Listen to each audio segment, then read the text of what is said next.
Hello friends, അൽജിയോമെട്രിക് മലയാളത്തിൻ്റെ പുതിയ വീഡിയോയിലേക്ക് സ്വാഗതം. ഇന്ന് നമ്മൾ സിമിലാരിറ്റി എന്ന ചാപ്റ്ററിൽ ഒരു പുതിയ സെക്ഷനാണ് സ്റ്റാർട്ട് ചെയ്യുന്നത്, സിമിലാരിറ്റി ഓഫ് ട്രയാങ്കിൾസ്. അപ്പോൾ നമ്മൾ ലാസ്റ്റ് വീഡിയോയിൽ സിമിലാരിറ്റി ഓഫ് പോളിഗൺസ് ആണ് ഡിസ്കസ് ചെയ്തിരുന്നത്. അതായത് രണ്ട് പോളിഗൺസിനെ സിമിലർ ആണോ അല്ലയോ എന്ന് എങ്ങനെ ചെക്ക് ചെയ്യാം. അപ്പോൾ ഈ വീഡിയോയിൽ ട്രയാങ്കിൾസിൻ്റെ സിമിലാരിറ്റിയാണ് ചെക്ക് ചെയ്യുന്നത്. അപ്പോൾ ഇവിടെയും പോളിഗൺസിൽ പറഞ്ഞ അതേ കോൺസെപ്റ്റ് തന്നെയാണ് നമ്മൾ ട്രയാങ്കിൾസിലും യൂസ് ചെയ്യുന്നത്. To triangles will be similar if their corresponding angles are equal and their corresponding sides are in the same ratio or proportion. അപ്പോൾ പോളിഗൺസിലും സെയിം കോൺസെപ്റ്റാണ് നമ്മൾ യൂസ് ചെയ്തിരുന്നത്. രണ്ട് കണ്ടീഷനായിരുന്നു. അതുതന്നെയാണ് ട്രയാങ്കിൾസിൻ്റെ സിമിലാരിറ്റി ചെക്ക് ചെയ്യാൻ വേണ്ടി നമ്മൾ യൂസ് ചെയ്യേണ്ടത്. ഞാൻ പറഞ്ഞ ഈ പോയിന്റ് കൂടുതൽ മനസ്സിലാവാൻ വേണ്ടിയിട്ട്, അതായത് രണ്ട് സിമിലർ ഫിഗേഴ്സിൻ്റെ മെയിൻ കണ്ടീഷൻസ് എന്തായിരുന്നു? കറസ്പോണ്ടിങ് ആംഗിൾസും ഈക്വൽ ആയിരിക്കണം, അതുപോലെ കറസ്പോണ്ടിങ് സൈഡ്സ് തമ്മിലുള്ള റേഷ്യോവും ഈക്വൽ ആയിരിക്കണം. ആ ഒരു പോയിന്റ് കൂടുതൽ മനസ്സിലാവാൻ വേണ്ടിയിട്ട് ഞാൻ നിങ്ങൾക്കൊരു എക്സാമ്പിൾ ഇവിടെ എടുത്തിരിക്കുകയാണ്. അതായത് ഇവിടെ രണ്ട് ട്രയാങ്കിൾ ഉണ്ട്, എ ബി സിയും A dash B dash C ഡാഷും.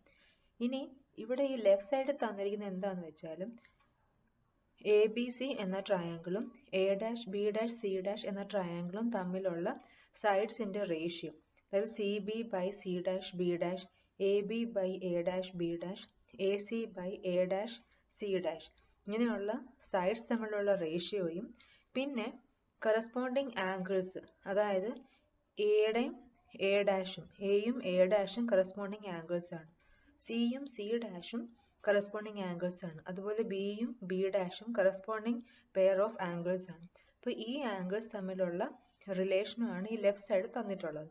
അപ്പോൾ നമുക്ക് നേരത്തെ പറഞ്ഞ കണ്ടീഷൻസ് എപ്പോഴും സാറ്റിസ്ഫൈ ചെയ്യുന്നുണ്ടോ ഇല്ലയോ എന്നറിയാൻ വേണ്ടിയിട്ടാണ് ഞാൻ ഈ ഒരു ഇൻട്രാക്റ്റീവ് എടുത്തിരിക്കുന്നത്. അപ്പോൾ നമുക്ക് ആംഗിൾസ് ചേഞ്ച് ചെയ്ത് നോക്കാം. അപ്പോൾ ഇവിടെ ഞാൻ ആംഗിൾ ചേഞ്ച് ചെയ്യാൻ പോവാണ്. ഇപ്പോൾ ചെയ്തപ്പോൾ ആംഗിൾ എ 45.59 ആണ്.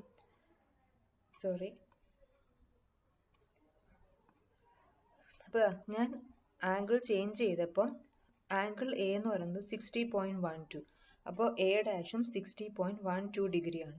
ബി എന്ന് പറയുന്നത് 71.72 ഡിഗ്രി ആയപ്പോൾ ബി ഡാഷും 71.72 ഡിഗ്രി തന്നെയാണ്. സി 48.16 ആയപ്പോൾ സി ഡാഷും 48.16. അപ്പോൾ നമ്മൾ നോക്കുമ്പോൾ രണ്ട് ട്രയാങ്കിൾസിന് വലുപ്പത്തിന് വ്യത്യാസം വന്നു, പക്ഷേ ആംഗിൾസ് ഈക്വൽ ആണ്, കറസ്പോണ്ടിങ് ആംഗിൾസ് ഈക്വൽ ആണ്. ഇനി സൈഡ്, അതായത് A dash B dash C dash എന്ന് പറഞ്ഞ ട്രയാങ്കിൾ എ ബി സിയെക്കാളും വലുതാണ്. അപ്പോൾ ആ സൈഡ്സ് തമ്മിലുള്ള റേഷ്യോ നമ്മൾ ചെക്ക് ചെയ്യുകയാണെങ്കിൽ ഇവിടെ C B by C dash B dash എന്ന് പറയുന്നത് 0.74, A B by A dash B dash എന്ന് പറയുന്നതും 0.74, A C by A dash C dash എന്ന് പറയുന്നതും 0.74. അപ്പോൾ ആംഗിൾസും ഈക്വൽ ആണ്, കറസ്പോണ്ടിങ് സൈഡ്സ് തമ്മിലുള്ള റേഷ്യോയും ഈക്വൽ ആണ്. അപ്പോൾ ഇവിടെ നോക്കുകയാണെങ്കിൽ സൈസ് ഡിഫറെൻ്റ് ആണ്, പക്ഷേ ഷേപ്പിന് വ്യത്യാസമൊന്നുമില്ല. ഇനി ഞാൻ എ ബി സി എന്ന് പറഞ്ഞ ട്രയാങ്കിൾ ഇത്തിരി വലുതാക്കി, അപ്പോൾ A dash B dash C dash എന്ന് പറഞ്ഞ ട്രയാങ്കിൾ ചെറുതായി. ഇനി അവിടെയും ആംഗിൾ നോക്കുകയാണെങ്കിൽ എ ഡാഷും 78 ഡിഗ്രിയാണ്, ബിയും ബി ഡാഷും 38.95 ഡിഗ്രിയാണ്, സിയും സി ഡാഷും 63.05 ഡിഗ്രിയാണ്. അപ്പോൾ ആംഗിൾസ് ഈക്വൽ ആയി. ഇനിയും സൈഡ്സ് തമ്മിലുള്ള റേഷ്യോ നോക്കാം. C B by C dash B dash എന്ന് പറയുന്നത് 1.27 ആണ്, അതുപോലെ A B by A dash B dash എന്ന് പറയുന്നത് 1.27 ആണ്. ഈ ലെഫ്റ്റ് സൈഡിൽ നിങ്ങൾക്ക് നോക്കുമ്പോൾ കാണാം A C by A dash C dash എന്ന് പറയുന്നത് 1.27 ആണ്. അപ്പോൾ സൈഡ്സ് തമ്മിലുള്ള റേഷ്യോയും ഈക്വൽ ആയിട്ടുണ്ട്. ഇനി ഒരു എക്സാമ്പിളോടെ നോക്കാം.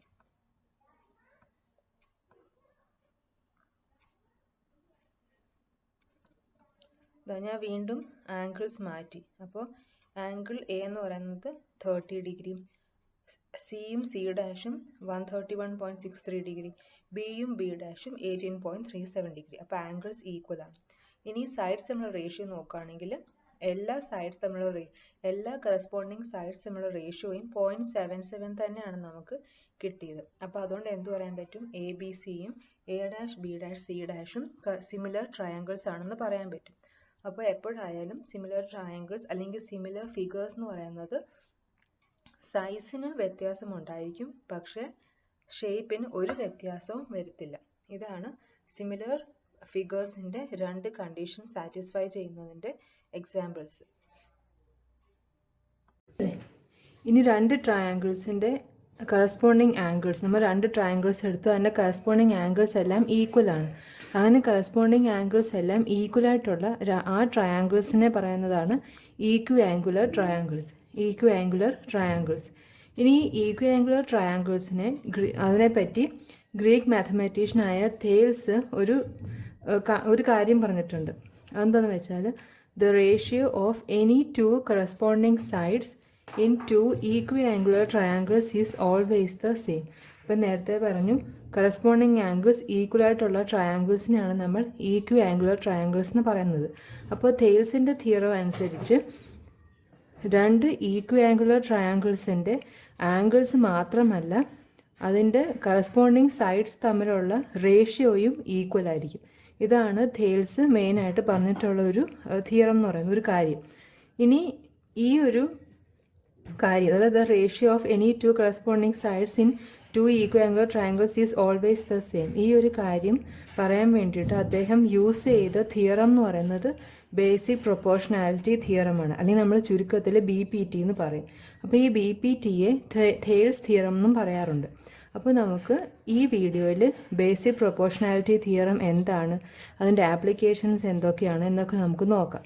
ബേസിക് പ്രൊപ്പോർഷണാലിറ്റി തിയറം എന്താണെന്ന് ചോദിച്ചാൽ, if a line is drawn parallel to one side of a triangle to intersect the other two sides in separate points, the other two sides are divided in the same ratio. അപ്പോൾ ഞാനത് figure വരച്ച് കാണിക്കാം.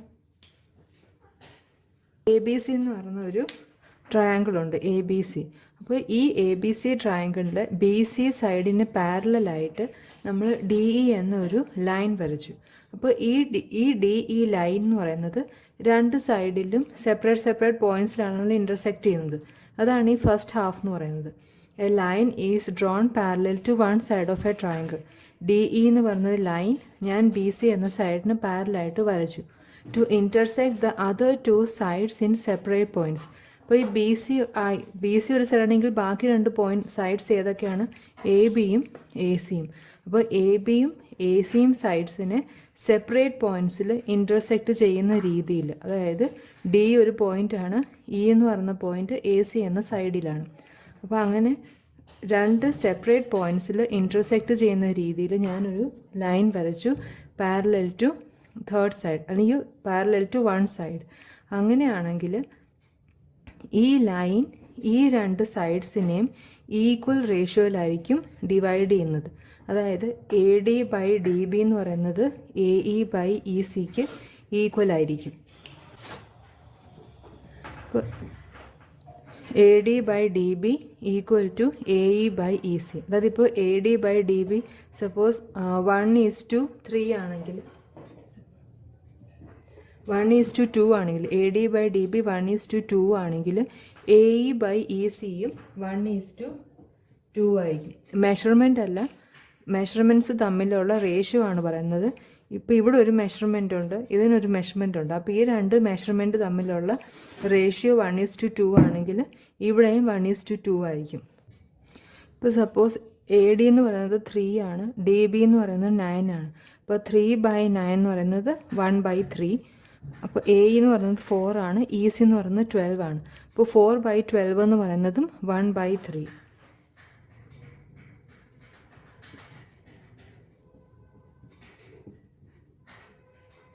അപ്പോൾ അതാണ് പറഞ്ഞത്, measurements രണ്ട് പാർട്ടിൻ്റെ measurements തമ്മിലുള്ള ratio എപ്പോഴും ഈക്വൽ ആയിരിക്കും. ഇതാണ് ബേസിക് പ്രൊപ്പോർഷണാലിറ്റി തിയറം എന്ന് പറയുന്നത്. ഇനി ഈ തിയറത്തിൻ്റെ പ്രൂഫ് എങ്ങനെയാണ്, അല്ലെങ്കിൽ ഇത് എങ്ങനെയാണ് പ്രൂവ് എന്ന് നമുക്ക് നോക്കാം. ഇപ്പോൾ നമ്മൾ BPT പ്രൂവ് ചെയ്യാൻ വേണ്ടിയിട്ട് ഒരു ട്രയാങ്കിൾ വരച്ചു, ABC. ഇനി ഈ തിയറം അനുസരിച്ച് ഒരു ലൈൻ നമ്മൾ ഒരു സൈഡിന് പാരലായിട്ട് വരയ്ക്കണം. അപ്പോൾ അതിന് വേണ്ടിയിട്ട് DE എന്ന ലൈൻ ഞാൻ BC എന്ന സൈഡിന് പാരലായിട്ട് വരച്ചു. ഇനിയിപ്പോൾ നമുക്കിവിടെ പ്രൂവ് ചെയ്യേണ്ട എന്താണെന്ന് വെച്ചാൽ AD/DB ഈക്വൽ ടു AE/EC. ഇതാണ് നമുക്ക് പ്രൂവ് ചെയ്യേണ്ടത്. അപ്പോൾ അത് പ്രൂവ് ചെയ്യാൻ വേണ്ടിയിട്ട് ഇതിനകത്ത് കുറച്ച് കൺസ്ട്രക്ഷൻസ് ഉണ്ട്. അപ്പോൾ അത് ഏതൊക്കെയാണെന്ന് വെച്ചാൽ, അപ്പോൾ നമ്മൾ ആദ്യം ഡി എം എന്നൊരു ലൈൻ നമ്മൾ എ സി സൈഡിന് പെർപെൻഡിക്കുലർ ആയിട്ട് വരച്ചു. അപ്പോൾ ഇത് പ്രൂവ് ചെയ്യാൻ വേണ്ടിയിട്ട് നമ്മൾ ഡി എന്ന പോയിന്റിൽ നിന്നും എ സി എന്ന സൈഡിലേക്ക് ഒരു പെർപെൻഡിക്കുലർ വരച്ചു. ആ പെർപെൻഡിക്കുലർ പേരാണ് ഡി എം. അപ്പോൾ D M is perpendicular to A C.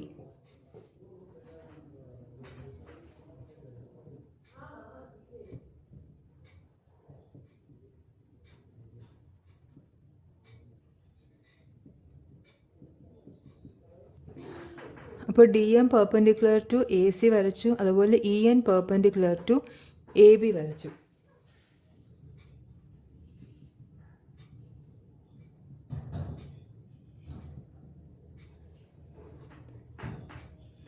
ഇനി അതുപോലെ തന്നെ ബി ഇയും സി ഡിയും തമ്മിൽ നമ്മൾ ജോയിൻ ചെയ്തു.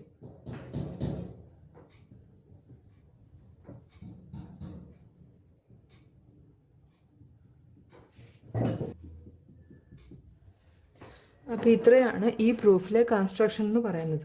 ഈ പ്രൂഫിലേക്ക് പോവുകയാണെങ്കിൽ ആദ്യം നമുക്ക് ഈ ലെഫ്റ്റ് സൈഡ് എടുക്കണം.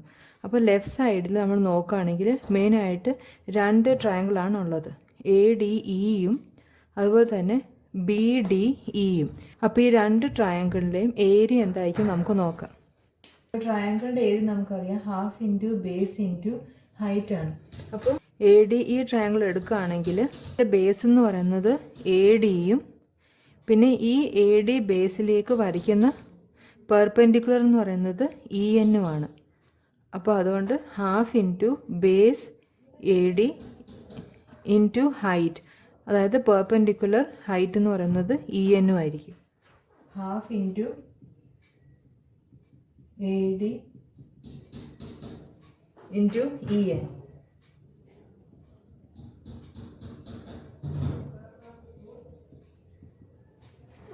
ഇനി ട്രയാങ്കിൾ ബി ഡി ഇ എടുക്കുകയാണെങ്കിൽ അതിൻ്റെ ബേസ് ബി ഡി ആണ്. പക്ഷെ നമുക്കറിയാം ഇതൊരു ഒബ്റ്റ്യൂസ് ട്രയാങ്കിളായിരുന്നു. കാരണം ഫിഗർ തന്നെ മനസ്സിൽ ഇതൊരു ഒബ്റ്റ്യൂസ് ട്രയാങ്കിളാണ്. അപ്പോൾ ഒബ്റ്റ്യൂസ് ട്രയാങ്കിളിൻ്റെ കേസിൽ അതിൻ്റെ ഹൈറ്റ് ഒരിക്കലും ട്രയാങ്കിളിൻ്റെ ഇൻറ്റീരിയർ ആവണമെന്നില്ല. ഇപ്പോൾ ഇതൊരു ഒബ്റ്റ്യൂസ് ട്രയാങ്കിളാണ്, ബി ഡി ഇ എന്ന് പറയുന്നൊരു ഒബ്റ്റ്യൂസ് ട്രയാങ്കിളാണ്.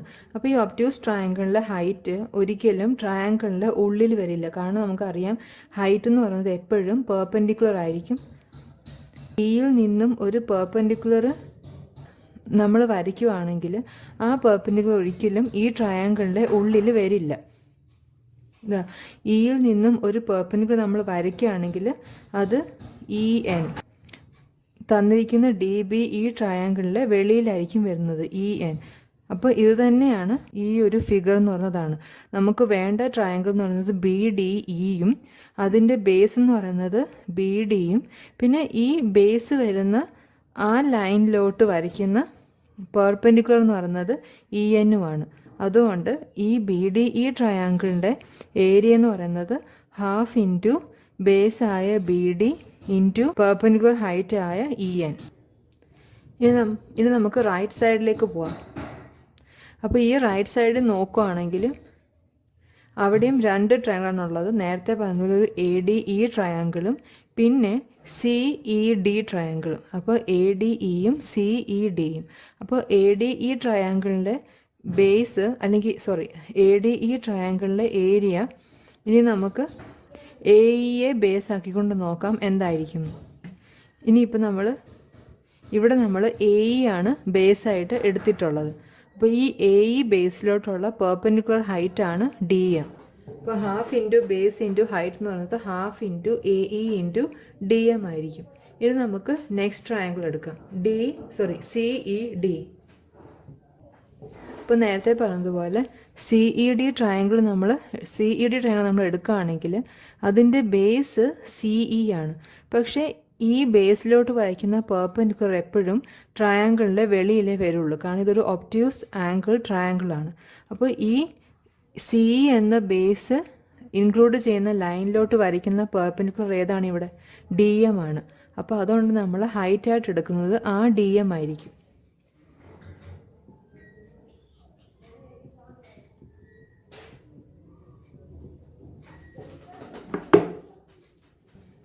ഇതാണ് ഇവിടുത്തെ ഈ ഫിഗർ ഞാൻ ഇങ്ങോട്ട് മാറ്റി വരച്ചിരിക്കുകയാണ്. CED എന്ന ട്രയാങ്കിൾ, അതിൻ്റെ ബേസ് CE.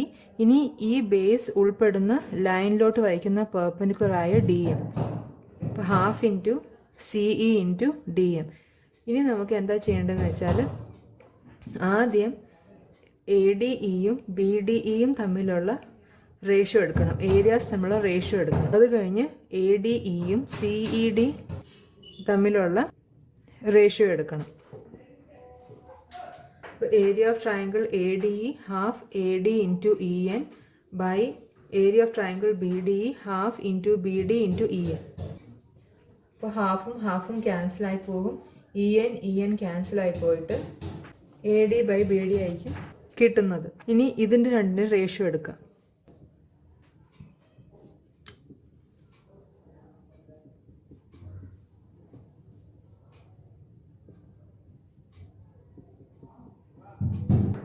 ഹാഫും cancel, DMഉം cancel. അപ്പോൾ ലാസ്റ്റ് വരുന്നത് AE ബൈ CE. അപ്പോൾ ഇവിടെ നോക്കുകയാണെങ്കിൽ ഈ BDE, അതായത് ഈ ട്രയാങ്കിൾ BDE എന്ന് പറയുന്ന ട്രയാങ്കിളും DEC എന്ന് പറയുന്ന ട്രയാങ്കിളും രണ്ട് പാരലൽ ലൈൻസിൻ്റെ ഇടയിലുള്ള ട്രയാങ്കിളാണ്. പിന്നെ അതിൻ്റെ രണ്ടിൻ്റെയും ബേസ് സെയിമാണ്, കോമൺ ബേസ് ആണ് ഉള്ളത് DE. അപ്പോൾ BDE എന്ന് പറയുന്ന ട്രയാങ്കിളും CDE എന്ന് പറയുന്ന ട്രയാങ്കിളും രണ്ട് പാരലൽ ലൈൻസിൻ്റെ ഇടയിലാണ്. അതുപോലെ അതിൻ്റെ ബേസും സെയിം ആണ്. അപ്പോൾ നമ്മൾ 9th പഠിച്ചിട്ടുണ്ടായിരുന്നു, രണ്ട് ട്രയാങ്കിൾസ് സെയിം പാരലൽ ലൈൻസിൻ്റെ ഇടയിലും അതുപോലെ അതിൻ്റെ ബേസ് ഈക്വലും ആണെങ്കിൽ അതിൻ്റെ ഏരിയ ഈക്വലാണ് നമ്മൾ 9th പഠിച്ചിട്ടുണ്ടായിരുന്നു. അപ്പോൾ അതുകൊണ്ട് തന്നെ ഈ BDE ട്രയാങ്കിളിലെയും CED ട്രയാങ്കിളിലെയും ഏരിയ ഈക്വൽ ആയിരിക്കും. അപ്പോൾ area of triangle CED equal to area of triangle BDE. അപ്പോൾ നമ്മൾ ഈ ഒരു ഇക്വേഷനും ഈ രണ്ട് റേഷ്യോ നമ്മൾ നോക്കുകയാണെങ്കിൽ അവിടെ ഏരിയ ഓഫ് ട്രയാങ്കിൾ ADEയും ഏരിയ ഓഫ് ട്രയാങ്കിൾ ADEയും എന്തായാലും ഈക്വൽ ആയിരിക്കും. കാരണം ബേസ് മാറിയാലും അല്ലെങ്കിൽ പെർപെൻഡിക്കുലർ മാറിയാലും ഒരേ ട്രയാങ്കിൾ ഏരിയ തന്നെയാണ് നമ്മൾ കാൽക്കുലേറ്റ് ചെയ്യുന്നത്. അതുകൊണ്ട് അത് എന്തായാലും ഈക്വൽ ആയിരിക്കും. പിന്നെ ഇവിടെ നമ്മൾ ഇപ്പോൾ എഴുതി ഈ രണ്ട് ട്രയാങ്കിളും ഒരേ പാരലൽ ലൈൻസിൻ്റെ ഇടയിൽ ലൈ ചെയ്യുന്നതുകൊണ്ട് അതിൻ്റെ ഏരിയയും ഈക്വൽ ആയിരിക്കും. അതായത് area of triangle BDE equal to area of triangle CED. അപ്പോൾ ഇത് രണ്ടും ഈക്വലാണ്, അതുപോലെ ഇത് രണ്ടും ഈക്വലാണ്. അതുകൊണ്ട് ഈ റേഷ്യോയുടെ വാല്യൂ ഈക്വൽ ആയിരിക്കും. കാരണം ഇത് രണ്ടും ഈക്വലാണ്, ഇത് രണ്ടും ഈക്വലാണ്. അപ്പോൾ എന്തായാലും ഈ റേഷ്യോസും ഈക്വൽ ആയിരിക്കും. ഈ രണ്ട് ലെഫ്റ്റ് സൈഡ് ഈക്വൽ ആയ സ്ഥിതിക്ക് ഈ രണ്ട് റൈറ്റ് സൈഡും ഈക്വൽ ആയിരിക്കും. അതായത് AD ബൈ BDയും AE ബൈ CEയും എന്ന് പറയുന്ന ഈ രണ്ട് റൈറ്റ് സൈഡും ഈക്വൽ ആയിരിക്കും. അതുകൊണ്ട് നമുക്ക് എഴുതാൻ പറ്റും AD by BD equal to AE by CE. ഇതായിരുന്നു നമുക്കിവിടെ പ്രൂവ് ചെയ്യേണ്ട റിസൾട്ട്. അപ്പോൾ ഇങ്ങനെയാണ് ബേസിക് പ്രൊപ്പോർഷണാലിറ്റി തിയറം നമ്മൾ പ്രൂവ് ചെയ്യേണ്ടത്.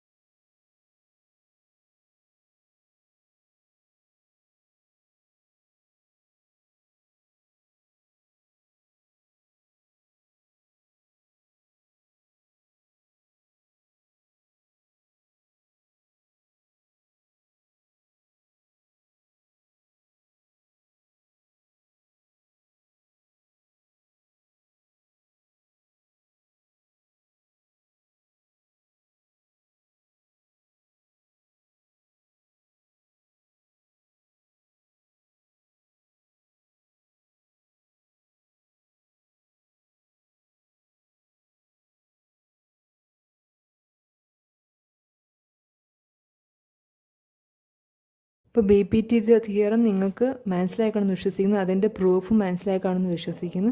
അപ്പോൾ പുതിയ വീഡിയോയുമായി വരുന്നവരേക്കും ബൈ, ഹാപ്പി ലേണിംഗ്.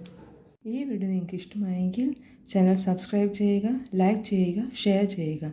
അടുത്ത വീഡിയോ വരുന്നവരേക്കും ബൈ, ഹാപ്പി ലേണിംഗ്.